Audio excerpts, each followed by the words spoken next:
ഇപ്പം ഏറ്റവും കൂടുതൽ കേട്ട് അല്ലെങ്കിൽ ഒരുപാട് പേരും ചെയ്യുന്ന ഒരു കാര്യമാണ് വിഷൻ ബോർഡ് എന്ന് പറയുന്നത്. അതെ, അതെ. സോ ഈ ഒരു വിഷൻ ബോർഡ് എന്താണ് ശരിക്കും വിഷൻ ബോർഡ് കൊണ്ട് ഉദ്ദേശിക്കുന്നത്? ആൻഡ് എന്താണ് സബ് കോൺഷ്യസ്ലി അത് എന്ത് റീപ്രോഗ്രാമിംഗ് ആണ് നമ്മുടെ ബ്രെയിനിന് ചെയ്യുന്നത്? ആ. വിഷനുമായിട്ട് ബന്ധപ്പെട്ട ഒരു പ്രധാനപ്പെട്ട സംഗതിയാണ് വിഷൻ ബോർഡ് എന്ന് പറയുന്നത്. വിഷൻ ബോർഡിൽ നമ്മൾ നമ്മളുടെ ആഗ്രഹങ്ങൾ, അതിപ്പം നിങ്ങൾക്കൊരിടത്ത് ട്രാവൽ ചെയ്യണം. For example you need to go to Japan. So ജപ്പാൻ്റെ പിക്ചേഴ്സ്, അല്ലെങ്കിൽ you need to have a particular car. അപ്പോൾ ആ കാർ, അല്ലെങ്കിൽ you need to have you know vacation. Of course vacation നമ്മൾ പറയും. ഇതുപോലെ അല്ലെ ബിസിനസ്സിലെ നിങ്ങളുടെ കാര്യങ്ങൾ, ഇതുപോലുള്ള കാര്യങ്ങളെല്ലാം നമ്മൾ ഡിജിറ്റലൈസോ അല്ലെങ്കിൽ പിന്നെ ഹാർഡ് കോപ്പിയോ ആയിട്ട് നമ്മൾ ഒരു പ്ലേസ് ചെയ്ത് വെക്കുന്നു. ഈ പിക്ചേഴ്സിൻ്റെ ഇമേജസ് ഒന്നിച്ച് വെച്ചിട്ട് നമുക്ക് കാണാവുന്ന ഒരു സ്ഥലത്ത് നമ്മളത് പ്ലേസ് ചെയ്യുന്നു. അപ്പോൾ ഇതാണ് വിഷൻ ബോർഡ് എന്ന് പറയുന്നത്. വിഷൻ ബോർഡ് ഈസ് ഡിജിറ്റലും ഉണ്ട്, പിന്നെ നമുക്ക് ഫിസിക്കലും ഉണ്ട്. അങ്ങനെ രണ്ട് രീതിയിലും ചെയ്യാം.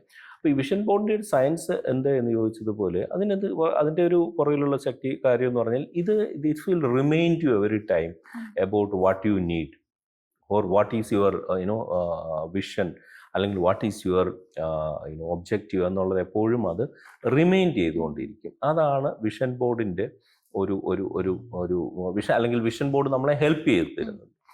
അപ്പം ചിലർ ചോദിക്കും, ഇങ്ങനെ കുറച്ച് പടങ്ങളൊക്കെ ഒട്ടിച്ചു വെച്ച് കഴിഞ്ഞാൽ ഞാനങ്ങ് വിജയിക്കുമോ, എനിക്ക് കാര്യങ്ങൾ എത്തുമോ? ഒരിക്കലും ഇല്ല, അങ്ങനെ നമ്മൾ പറയുന്നില്ല, അങ്ങനെയല്ല പറയുന്നത്. കാരണം ഈ വിഷൻ ബോർഡിൻ്റെ സയൻസ് എന്ന് പറഞ്ഞു കഴിഞ്ഞാൽ it will remind you about the opportunities.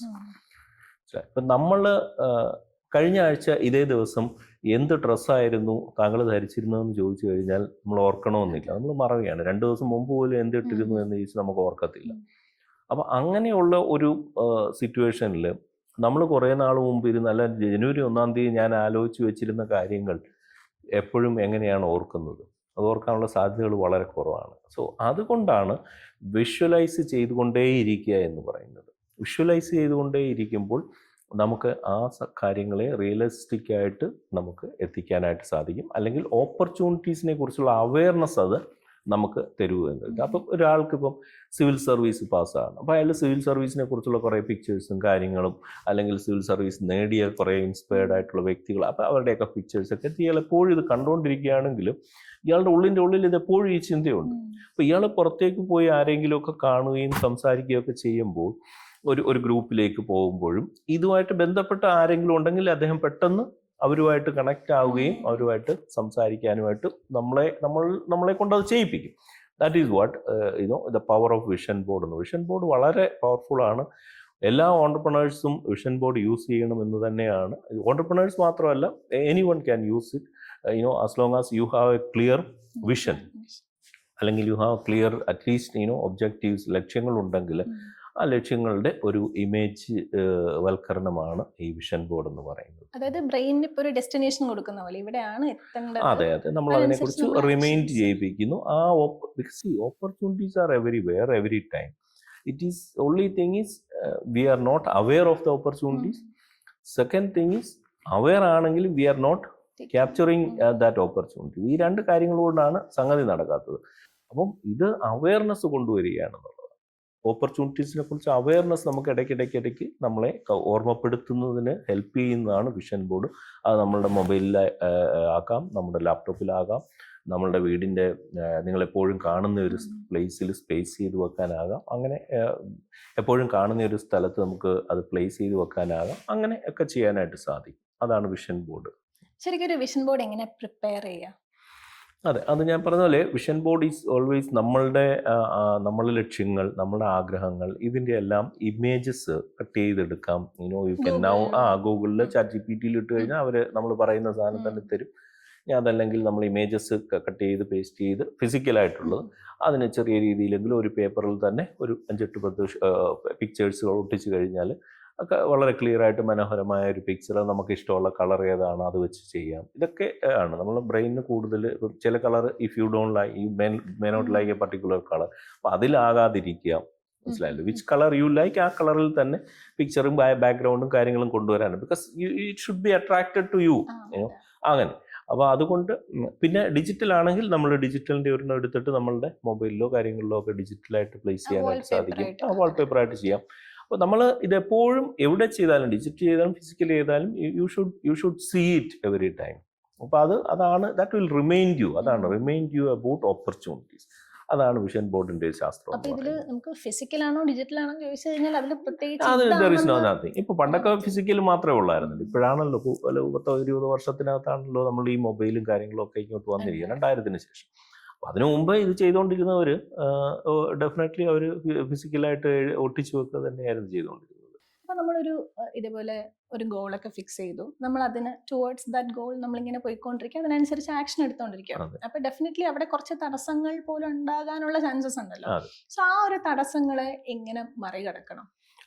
തീർച്ചയായിട്ടും തടസ്സങ്ങൾ ഇല്ലാതെ ലൈഫ് ഇല്ല, അല്ലേ? ഇപ്പൊ ECG എടുത്ത് നോക്കിയാൽ തന്നെ അതൊരിക്കലും ഒരു സ്ട്രെയിറ്റ് ലൈൻ അല്ല. സ്ട്രെയിറ്റ് ലൈൻ ആയി കഴിഞ്ഞാൽ ആള് അതെ, close തീർന്നു ആയി. എന്നുള്ളതാണ്. So it will always like this, ups and downs.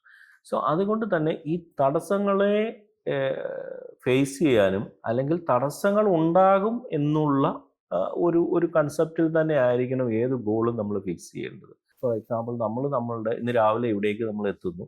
നമ്മളുടെ വീട്ടിൽ നിന്ന് ഇറങ്ങി ഇവിടേക്ക് വരുമ്പോൾ വഴിയിൽ ട്രാഫിക് ഉൾപ്പെടെ പല പ്രശ്നങ്ങളുണ്ട്. അല്ലാതെ ഒരിക്കലും ഒരു സ്മൂത്തായിട്ട് നമുക്ക് ഇനി വരാൻ കഴിയില്ല. അപ്പോൾ എന്ന് പറയുന്നത് പോലെയാണ് ലൈഫ് എന്ന് പറയുന്നത്. ലൈഫ് എന്ന് പറയുന്നത് ഒരു മൈറ്റി റിവർ പോലെയാണ്. ആ റിവർ ഇങ്ങനെ ഒഴുകുകയാണ്. ഒഴുകുമ്പം ചിലയിടത്ത് ചിലപ്പം ചെറിയ ഡാമുകൾ ഉണ്ടാകും, ചിലയിടത്ത് ചിലപ്പോൾ ഡൈവേർഷൻ ഉണ്ടാകും, ചിലയിടത്ത് വലിയ മണൽപ്പുറ്റുകളൊക്കെ ഉണ്ടാകും. ഇതിനെല്ലാം തരണം ചെയ്ത് നദി അൾട്ടിമേറ്റായിട്ട് ഈ റിവർ ചെന്ന് ചേരുന്നത് അതിൻ്റെ ഡെസ്റ്റിനേഷനായ സമുദ്രത്തിലേക്ക് എത്തുന്നു. എന്ന് പറയുന്നത് പോലെയാണ് നമ്മൾ ഈ പറഞ്ഞ ലക്ഷ്യങ്ങൾ മാത്രം വെച്ചിട്ട് കാര്യമില്ല. ആ ലക്ഷ്യങ്ങൾക്ക് വേണ്ടി പ്രവർത്തിക്കണം. പ്രവർത്തനങ്ങളിൽ തടസ്സങ്ങളുണ്ടാവും. ആ തടസ്സങ്ങളെ ഓവർകം ചെയ്ത് മുന്നോട്ട് പോകാനായിട്ടാണ് ഓരോ വ്യക്തികളും ശ്രമിക്കേണ്ടത്. ഈ വിഷ്വലൈസേഷനെ കുറിച്ച് ഒരുപാട് കേട്ടിട്ടുണ്ട്. അതെ, അതായത് അതെ. പല രീതിയിലും പറയാറുണ്ട്. നമ്മൾ ആ ഫീല് ചെയ്യണം. നമ്മൾ ഗോൾ സെറ്റ് ചെയ്താൽ മാത്രം പോലും നമുക്ക് ആ ഒരു നമ്മുടെ ഉള്ളിൽ നമുക്ക് ആ ഒരു ഫീൽ ഉണ്ടാവണം എന്ന് പറഞ്ഞു കേട്ടിട്ടുണ്ട്. അതുപോലെ കിടക്കുന്ന സമയത്ത് ചിന്തിച്ചുകൊണ്ട് കിടന്നു കഴിഞ്ഞാൽ അത് അച്ചീവ് ചെയ്യാൻ കുറച്ചും കൂടെ ചാൻസ് കൂടുതലാണെന്ന് കേട്ടിട്ടുണ്ട്. ജേർണലിങ്ങിനെ കുറിച്ച് കേട്ടിട്ടുണ്ട്. സോ എന്താണ് ഈ വിഷ്വലൈസേഷൻ? അതിനു മുമ്പേ ഈ ഗോൾസിനെ കുറിച്ച് തന്നെ പറയാം. നമ്മൾ ഈ പറഞ്ഞതുപോലെ ഈ 100% ആൾക്കാരിൽ ഏതാണ്ട് 80% ആൾക്കാർക്കും ഒരു ഗോള് ഇല്ലെന്നാണ് പറയുന്നത്. ജീവിതത്തിൽ ലക്ഷ്യങ്ങൾ ഇല്ല. മറ്റേ ആഗ്രഹങ്ങളുണ്ട്, പക്ഷെ ലക്ഷ്യങ്ങളില്ല. പിന്നെയുള്ള 20% ആളുകളിൽ 14% ആളുകൾക്കാണ് ലക്ഷ്യങ്ങളുള്ളത്. പക്ഷെ അതിൽ തന്നെ ബാക്കിയുള്ള കുറച്ച് പെർസെൻറ്റേജ് മാത്രമാണ് ഈ ലക്ഷ്യങ്ങൾ എഴുതി വെക്കുന്നത്. അപ്പോൾ അതൊരു വലിയൊരു സംഗതിയാണ്. അതായത് ഈ ലക്ഷ്യങ്ങൾ സാക്ഷാത്കരിക്കാനുള്ള ഏറ്റവും വലിയ ഒരു മാർഗം എന്ന് പറഞ്ഞു കഴിഞ്ഞാൽ ആ ലക്ഷ്യങ്ങളെ അല്ലെങ്കിൽ ഗോൾസുകളെ എഴുതി വെക്കുക എന്നുള്ളതാണ്. അല്ലെങ്കിൽ ഓക്കെ, എനിക്ക് നേരത്തെ പറഞ്ഞ ആഗ്രഹങ്ങൾ മാത്രമേ ഉള്ളൂ. ആഗ്രഹങ്ങൾ കഴിഞ്ഞ് ചിലർക്ക് അത് കുറച്ച് ലക്ഷ്യങ്ങളോടുണ്ട്. ലക്ഷ്യങ്ങൾ എന്ന് പറഞ്ഞാൽ ടൈം ഫ്രെയിമായി എനിക്ക് ഈ വർഷം തന്നെ ചെയ്യണം, അങ്ങനെ അത് പറയാറ്. പക്ഷെ അതിനെ പിന്നെയും എഴുതി വെക്കുന്നവർ വളരെ വളരെ കുറവാണ്. ഒരു 3-5% ആൾക്കാർ മാത്രമേ എഴുതി വെക്കത്തുള്ളൂ. So they are the one actually achieving that goals എന്നാണ് പറയുന്നത്. അതൊന്ന്. പിന്നെ രണ്ടാമത്തെ കാര്യം, ഈ എഴുതി വെക്കുന്നത് തന്നെ you need to able to share with someone. അതായത് നമ്മൾ ഈ ലക്ഷ്യങ്ങൾ എഴുതി വെച്ചിട്ടുണ്ട്. അതുപോലെ നമുക്ക് ഏറ്റവും വിശ്വസനീയമായ ആളുകളുമായിട്ട് 1-2-3 ആളുകളുമായിട്ട് അത് നമ്മൾ ഷെയർ ചെയ്യാനായിട്ട് ശ്രമിക്കുക. അങ്ങനെ ഷെയർ ചെയ്ത് കഴിയുമ്പം you get a positive feedback from them, right? Okay, അതൊന്ന്. രണ്ട്, you are like some sort of accountable to achieve that. ഇപ്പം ഞാൻ അടുത്ത വർഷം കൊണ്ട് ഞാൻ ഇത്ര ഇപ്പോൾ വെയിറ്റ് കൂട്ടും അല്ലെങ്കിൽ വെയിറ്റ് കുറയ്ക്കും എന്നൊക്കെ പറയുമ്പം പിന്നെ ഒരു 2 മാസം കഴിഞ്ഞ് അല്ലെ 3 മാസം കഴിഞ്ഞ് അവർ കാണുമ്പോൾ നമ്മളോട് ചോദിക്കുന്ന എന്താ ഈ കാര്യങ്ങളെങ്ങനെ. സോ ഇത് പക്ഷെ എല്ലാവരോടും നമുക്കത്, കാരണം നമ്മൾ ഈ നമ്മുടെ ആഗ്രഹങ്ങൾ പറയുമ്പം നെഗറ്റീവ് പറയുന്നവരുടെ അടുത്ത് അത് പറയാൻ പാടില്ല. അങ്ങനെ വരുമ്പം അതൊന്നും നടക്കത്തില്ല എന്നാണ് ആദ്യം ഒരാൾ പറയുന്നതെങ്കിൽ that will also go to your brain. So ഇങ്ങനെ ഒരു കാര്യമുണ്ട്. അപ്പോൾ അത് വളരെ ശ്രദ്ധിച്ച്, അതുകൊണ്ടാണ് ഷെയർ ചെയ്യുന്നത് ഈസ് ഓക്കെ, നമ്മൾ ഷെയർ ചെയ്യുന്നത് ഈസ് ഓക്കെ. ബട്ട് നമ്മളുടെ അതേ മൈൻഡ് സെറ്റ് അല്ലെങ്കിൽ ഫ്രീക്വൻസി ഉള്ള ആളുകളുമായിട്ട് തന്നെ ഷെയർ ചെയ്യുക. അതുകൊണ്ടാണ് ഈ നെറ്റ്വർക്കുകൾക്കൊക്കെ ഭയങ്കര ഇമ്പോർട്ടൻസ് ഉള്ളത്. എസ്പെഷ്യലി ഓൺടർപ്രണേഴ്സിൻ്റെ ഇടയിൽ ചില സമാന മനസ്കരായ ആൾക്കാർ നെറ്റ്വർക്കിംഗ് നടത്തും. നെറ്റ്വർക്കിംഗ് നടത്തുമെന്ന് പറഞ്ഞാൽ അവരുടെ ചെറിയ ചെറിയ ഗ്രൂപ്പുകളായിരിക്കും. അപ്പോൾ അവർക്ക് അങ്ങോട്ടും ഇങ്ങോട്ടുള്ള പ്രശ്നങ്ങൾ പറയുക. സാധാരണ പ്രശ്നങ്ങൾ പറയുമ്പോൾ മറ്റുള്ളവർക്ക് ഇത് കേൾക്കുമ്പോൾ majority they love to hear. ഇവർക്ക് ഈ ബുദ്ധിമുട്ടുണ്ടല്ലോ, കൊള്ളാം, നന്നായി എന്ന് പറയുന്നത്. പക്ഷെ അതാകരുത്. അതിന് പകരമായിട്ട് അതിലേക്ക് എന്താണ് പ്രോബ്ലംസ്, അല്ലെങ്കിൽ ആ പ്രോബ്ലംസിൻ്റെ സൊല്യൂഷൻസ് എന്താണ് എന്ന് അഡ്വൈസ് ചെയ്യാൻ കഴിവുള്ള ആളുകളുമായിട്ടാണ് നമ്മളത് ഷെയർ ചെയ്യേണ്ടത്. സോ ലക്ഷ്യങ്ങളും ആഗ്രഹങ്ങളും, അതിൽ നിന്ന് ലക്ഷ്യങ്ങൾ, ആ ലക്ഷ്യങ്ങൾ എഴുതി വെക്കുക, കുറച്ച് ആൾക്കാരുമായിട്ട് ഷെയർ ചെയ്യുക, പിന്നീട് ടൈം ബൗണ്ടായിട്ട് ചെയ്യുക എന്നുള്ളത് നമ്മൾ പറഞ്ഞ റിയലിസ്റ്റിക്. അപ്പം ഇങ്ങനെയാണ്. പിന്നെ ഈ വിഷ്വലൈസേഷനെ കുറിച്ച് പറയുമ്പോൾ തീർച്ചയായിട്ടും നമുക്കറിയാം ജിം ക്യാരി ഫോർ എക്സാമ്പിൾ ഒരു അമേരിക്കൻ ആക്ടറാണ്. അദ്ദേഹം മൂവിയിൽ ആക്ട് ചെയ്യുന്നതിന് മുമ്പ് തന്നെ $10 million എന്നുള്ള ചെക്ക് എഴുതി സ്വന്തം പേരിൽ വെച്ചിരുന്നു എന്നുള്ളതാണ്. പിന്നീട് വർഷങ്ങൾക്ക് ശേഷം അദ്ദേഹം അത് റിയലൈസ് ചെയ്യുകയും ചെയ്തു. So every day he was looking at the cheque എന്നാണ് അദ്ദേഹം പറയുന്നത്. അതേപോലെ നമുക്കറിയാം ഉസൈൻ ബോൾട്ട് 2017 അദ്ദേഹത്തിൻ്റെ അവസാനത്തെ അത് റിട്ടയർമെൻറ്റ് റേസ് ആയിരുന്നു. പുള്ളി പറഞ്ഞു, I am 31 years old now, so I am retiring from athletics എന്നൊക്കെ പറഞ്ഞു. അപ്പം അതുവരെ 10 ഗോൾഡ്, അതായത് ഒളിമ്പിക് ഗോൾഡൊക്കെ നേടിയ വ്യക്തിയാണ്. ഫാസ്റ്റസ്റ്റ് മാൻ ഓൺ എർത്ത് ആണ്. പക്ഷേ ആ മത്സരം കഴിഞ്ഞപ്പോൾ അതിൽ വിജയിച്ചത് ജസ്റ്റിൻ ഗാറ്റ്ലിൻ എന്ന് പറയുന്ന ഒരു വ്യക്തിയായിരുന്നു. അമേരിക്കനാണ്. 35 വയസ്സുണ്ടായിരുന്നു ജസ്റ്റിൻ ഗാറ്റ്ലിൻ. അതിനുശേഷം ഉസൈൻ ബോൾട്ട് അദ്ദേഹത്തെ അഭിനന്ദിക്കുകയൊക്കെ ചെയ്തിട്ടുണ്ട്. പിന്നീട് ജസ്റ്റിൻ ഗാറ്റ്ലിനോട് ഇത് ചോദിച്ചപ്പോൾ അദ്ദേഹം പറഞ്ഞ ആൻസർ ഇത് തന്നെയായിരുന്നു. ഞാൻ എല്ലാ ദിവസവും, കഴിഞ്ഞ കുറേ വർഷങ്ങളായിട്ട് ഞാൻ ഓടുകയാണ്, പക്ഷെ എല്ലാ ദിവസവും അദ്ദേഹത്തിൻ്റെ പുറകിലായിരുന്നു ഞാൻ. പക്ഷേ ഞാൻ എല്ലാ ദിവസവും ഞാൻ സ്വപ്നം കാണും, ഞാൻ വിഷ്വലൈസ് ചെയ്യും. സ്വപ്നം കാണുമെന്ന് പറഞ്ഞാൽ ഡേ ടൈം അല്ലേ, ആ വിഷ്വലൈസ് ചെയ്തുകൊണ്ടേയിരുന്നു. ഒരു ദിവസം ഞാൻ അദ്ദേഹത്തിനെ പരാജയപ്പെടുത്തി ഞാൻ വിജയിക്കുമെന്ന്. മേ ബി ആ ഒരു മാച്ച് കഴിയുന്നതോടെ, അല്ലെങ്കിൽ ആ ഒരു റേസ് കഴിയുന്നതോടെ ഉസൈൻ ബോൾട്ട് റിട്ടയർ ആയിപ്പോയി. ജസ്റ്റിൻ ഗാറ്റ്ലിൻ പിന്നീടുള്ള റേസുകൾ ചിലപ്പോൾ അദ്ദേഹത്തിനെ വളരെ സ്പീഡിൽ അദ്ദേഹം ഓടി ഒക്കെ എടുത്തിട്ടുണ്ടാകാം. എന്നാൽ പോലും ഈ ഒരു സംഭവം നടന്നില്ലായിരുന്നെങ്കിൽ ജസ്റ്റിൻ ഗാറ്റ്ലിനെ ആളുകൾ ഓർക്കണമെന്നില്ല. പക്ഷെ ഇങ്ങനെ ഒരു സംഭവത്തിലൂടെ അദ്ദേഹത്തിന് കാരണം ഇയാൾ ഡോപ്പിംഗ് ടെസ്റ്റിലൊക്കെ പരാജയപ്പെട്ട് കുറേ നാൾ ബാനായിട്ടിരുന്നു, പിന്നീട് വീണ്ടും തിരിച്ചു കയറി വന്ന ഒരു വ്യക്തിയാണ്. അപ്പം ഇദ്ദേഹം പറഞ്ഞ ഒരു സംഭവമാണ് ഈ visualisation is really it will work. Like ഉറങ്ങുന്നതിന് മുമ്പ്, രാവിലെ എഴുന്നേൽക്കുന്നതിന് മുമ്പ്, എഴുന്നേറ്റ് അതിന് ശേഷം, എഴുന്നേൽക്കുന്ന സമയത്ത് ഒക്കെ നമുക്ക് ഇതിനെക്കുറിച്ച് കാണാനായിട്ട് നമുക്ക് കഴിയണമെന്നുള്ളതാണ്. That will really work. നമ്മളുടെ ലക്ഷ്യങ്ങളിലേക്ക്, അല്ലെങ്കിൽ ആഗ്രഹങ്ങൾ, നമ്മൾ കോമൺ മാൻ പറയുന്നു, പക്ഷേ ആഗ്രഹങ്ങൾക്കപ്പുറത്തേക്കുള്ള ലക്ഷ്യങ്ങളിലേക്ക് എത്തിച്ചേരാനായിട്ട് തീർച്ചയായിട്ടും അത് സാധിക്കുക തന്നെ ചെയ്യും. അതുകൊണ്ടാണ് ലക്ഷ്യങ്ങൾ എഴുതി വെക്കുക എന്നുകൂടെ പറയുന്നത്. ഇപ്പൊ ഈ വിഷ്വലൈസേഷൻ എന്ന് പറയുന്നത് ഇൻ ഡീറ്റെയിൽ ആയിട്ട് നമ്മൾ വിഷ്വലൈസ് ചെയ്യണം എന്നാണോ? അതായത് ഇന്ന സ്ഥലത്ത് ഇന്ന കോസ്റ്റ്യൂമിൽ അങ്ങനെയാണോ നമ്മളൊരു വിഷ്വലൈസ് കറക്റ്റ് ചെയ്യേണ്ടത്? തീർച്ചയായിട്ടും നമ്മൾ എത്രത്തോളം ആക്യുറേറ്റ് ആയിട്ട് നമുക്ക് വിഷ്വലൈസ് ചെയ്യാൻ സാധിക്കുമോ അത്രത്തോളം നല്ലതാണ്. അത്രത്തോളം ആണ് അതിൻ്റെ ഒരു ഇൻറ്റൻസിറ്റി എന്ന് പറയുന്നത്. നമ്മൾ ടൂർ പ്രോഗ്രാമിനെ കുറിച്ച് പറഞ്ഞു. അപ്പോൾ ടൂർ പ്രോഗ്രാം നമ്മൾ ബാംഗ്ലൂർ, ഗോവയാണ് പോകുന്നതെന്ന് വെച്ചു. അപ്പം നമ്മൾ ഓൾറെഡി ഡേറ്റ് സ്കൂളിൽ അല്ലെങ്കിൽ അവിടെ ഫിക്സ് ചെയ്ത് കഴിഞ്ഞു. നമ്മളതിനുള്ള പേയ്മെൻറ്റ് അടച്ചു കഴിഞ്ഞു. നമ്മളുടെ സഹപാഠികൾ അല്ലെങ്കിൽ ടീച്ചേഴ്സ് ബസ് അല്ലെങ്കിൽ ട്രെയിൻ എങ്ങനെയാണെന്ന് വെച്ചാൽ അത് ബുക്ക് ചെയ്ത് കഴിഞ്ഞു. സോ ഇത് നമ്മൾ ഓരോ ദിവസവും നമ്മൾ ക്ലാസ്സിലിരുന്ന് നമ്മുടെ ഫ്രണ്ട്സുമായിട്ട് ഇതിനെക്കുറിച്ചാണ് ഡിസ്കസ് ചെയ്യുന്നത്. സോ നമുക്കവിടെ യാതൊരു ഡൗട്ടും ഇല്ല, ഇപ്പോൾ 25-ാം തീയതി നമ്മൾ ഇവിടെ നിന്ന് പോയിരിക്കും എന്നുള്ള കാര്യത്തിൽ ഡൗട്ട് അവിടെ there is no doubt at all. രണ്ടാമത്തെ കാര്യം, നമുക്ക് പിന്നെ വളരെ തീവ്രമായ ആഗ്രഹമുണ്ട് അല്ലേ, വളരെ ഇൻറ്റൻസീവായിട്ടുള്ള ഒരു ഡിസയർ അവിടെയുണ്ട്. സോ നമുക്ക് there is no doubt, there is very deep desire. പിന്നെ നമ്മൾ ഇതിനെക്കുറിച്ച് വളരെ ഡീറ്റെയിൽ ആയിട്ടാണ് നമ്മൾ പറഞ്ഞുകൊണ്ടിരിക്കുമ്പോൾ ഇതെല്ലാം നമ്മൾ വിഷ്വലൈസ് ചെയ്തുകൊണ്ടിരിക്കുകയാണല്ലോ, നമ്മൾ മനസ്സിൽ കണ്ടുകൊണ്ടാണല്ലോ കാര്യങ്ങൾ പറയുന്നത്. അതുകൊണ്ട് ഈ കാര്യങ്ങൾ സംഭവിക്കാനുള്ള അല്ലെങ്കിൽ സംഭവിക്കാൻ ആയിട്ട് നമ്മളെ ഹെൽപ്പ് ചെയ്യുന്നത് വളരെ കൂടുതലായിരിക്കും. അതിൻ്റെ പരിണിത ഫലമായിട്ടാണ് നമ്മൾ രാവിലെ ആരും വിളിക്കാതെ എഴുന്നേൽക്കുന്നത്. അപ്പോൾ ഇതൊക്കെയാണ് നമ്മൾ വിഷ്വലൈസ് ചെയ്യുമ്പോഴും ഇതേ രീതിയിൽ. അപ്പം മറ്റു കാര്യം നാച്ചുറലായിട്ട് നടക്കുന്നതാണ്. ഇപ്പോൾ ഒരു ടൂർ പ്രോഗ്രാം എല്ലാവരും കൂടെ പോകുന്നു, അതിനെക്കുറിച്ച് എല്ലാ ദിവസവും നമ്മൾ ചർച്ച ചെയ്യുന്ന ക്ലാസ്സിലിരുന്നു. അപ്പോൾ അതൊരു നാച്ചുറലായിട്ട് നടക്കും. മറിച്ച് നമുക്ക് സ്വന്തമായിട്ട് നമുക്ക് മാത്രമായിട്ട് അച്ചീവ് ചെയ്യേണ്ട കാര്യം എല്ലാവർക്കും നാച്ചുറലായിട്ട് അറിയത്തില്ല. സോ സ്വാഭാവികമായിട്ടും നമ്മൾ സ്വന്തമായ രീതിയിൽ തന്നെ വളരെ ഡീറ്റെയിൽ ആയിട്ട്, വളരെ സ്പെസിഫിക് ആയിട്ട്, വളരെ ഡെപ്തിൽ അതിനെക്കുറിച്ച് വിഷ്വലൈസ് ചെയ്യുന്നത് ഏറ്റവും നല്ലത് തന്നെയായിരിക്കും. ബാഹുബലിയുടെ സെറ്റിൽ ഇങ്ങനെ കേട്ടൊരു കാര്യമാണ്, അതായത് അവിടെ എല്ലാവരും ഈ ഫിലിം ഭയങ്കര സക്സസ്ഫുൾ ആയിരിക്കുന്നു ബിലീവ് ചെയ്തിട്ടാണ്, അതായത് ഓൾറെഡി അത് നടന്നു കഴിഞ്ഞു എന്ന് വിചാരിച്ചിട്ടാണ് ആക്ടേഴ്സ് ആണെങ്കിലും ഡയറക്ടേഴ്സ് ആണെങ്കിലും ഇവൻ യൂണിറ്റിലെ ആൾക്കാർ, ക്രൂ, എല്ലാവരും ആ ഒരു ബിലീഫ് ഡെയിലി രാജ്മൗലി ഇങ്ങനെ ഇൻഡ്യൂസ് ചെയ്തിരുന്നു എന്ന് പറയുന്നത് കേട്ടിട്ടുണ്ട്. സോ ഒരു വിശ്വാസവും ഗോൾ അച്ചീവ്മെന്റും ഇത് തമ്മിലുള്ള ഒരു റിലേഷൻ എങ്ങനെയാണ്? തീർച്ചയായിട്ടും വിശ്വാസം ആണ് എല്ലാം, അല്ലേ? As a man think so easy. ഒരു മനുഷ്യൻ എന്താണ് വിശ്വസിക്കുന്നത്, എന്താണ് ചിന്തിക്കുക, അതാണ് അവനായിത്തീരുന്നത്. ഇങ്ങനെ എല്ലാ റിലീജിയസ് ബുക്കുകളിലും പറയാറുണ്ട്. നമ്മൾ ഒരു ഡോക്ടറെ കാണാൻ പോയി, അദ്ദേഹം എന്ത് മരുന്ന് എഴുതി തന്നാലും കഴിച്ചു കഴിയുമ്പോൾ നമ്മുടെ അസുഖം പോയി. അടുത്ത കുറച്ച് നാൾ കഴിഞ്ഞ് ആ ഡോക്ടറുടെ മകൻ മേ ബി ലണ്ടനിലൊക്കെ പോയി പഠിച്ചിട്ട് വളരെ എഫിഷ്യൻ്റായ ആളാണ്, അദ്ദേഹം വന്നു.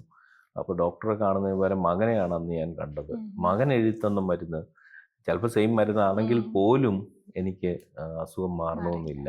ഇതാണൊരു വിശ്വാസം എന്ന് പറയുന്നത്. വിശ്വാസം എന്ന് പറഞ്ഞാൽ ഇറ്റ്സ് ഓക്കെ. റിലീജിയസ് വിശ്വാസം ഈസ് വൺ സൈഡ്, അതല്ല പറയുന്നത് റിലീജിയസ് ബിലീഫ്.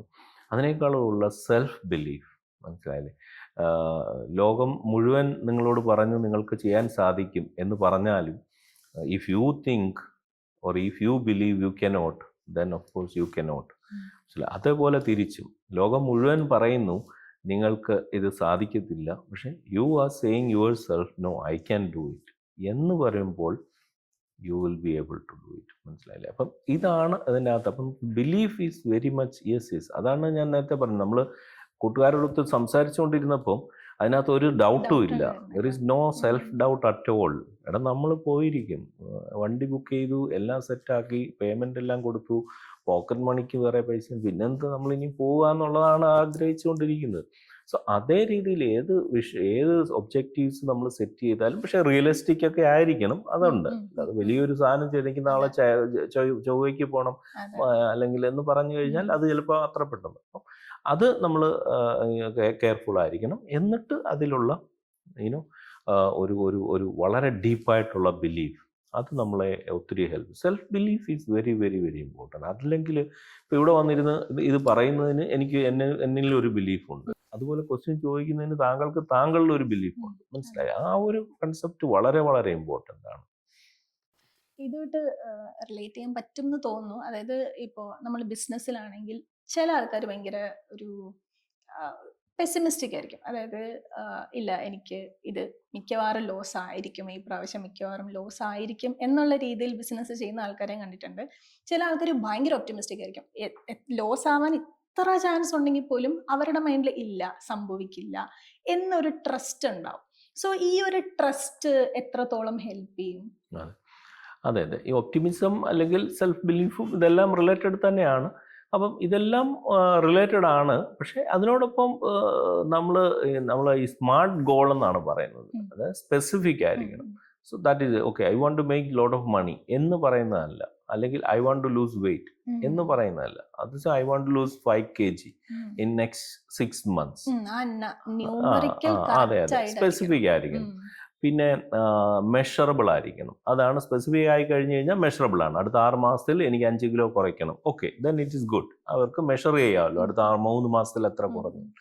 പിന്നെ സ്പെസിഫിക് ആയിരിക്കണം, മെഷറബിൾ ആയിരിക്കണം, അറ്റൈനബിളും അച്ചീവബിളും ആയിരിക്കണം. അതാണ്. അതും പിന്നെ റിയലിസ്റ്റിക് ആയിരിക്കണം. അപ്പോൾ അതുകൊണ്ടാണ് നമ്മൾ ഈ ഒപ്റ്റിമിസം എന്ന് പറയുമ്പോൾ, നേരത്തെ നമ്മൾ ഡിസ്കസ് ചെയ്തതുപോലെ 10 ലക്ഷം വെച്ചിട്ട് 10 കോടി, ഓക്കെ ഞാൻ അങ്ങ് ഒപ്റ്റിമിസം ആണ് എന്ന് പറഞ്ഞിട്ട് കാര്യം നടക്കത്തില്ല. അപ്പം ഇതെല്ലാം ചേർന്ന് വരുന്ന ഒരു സംഗതിയാണ്.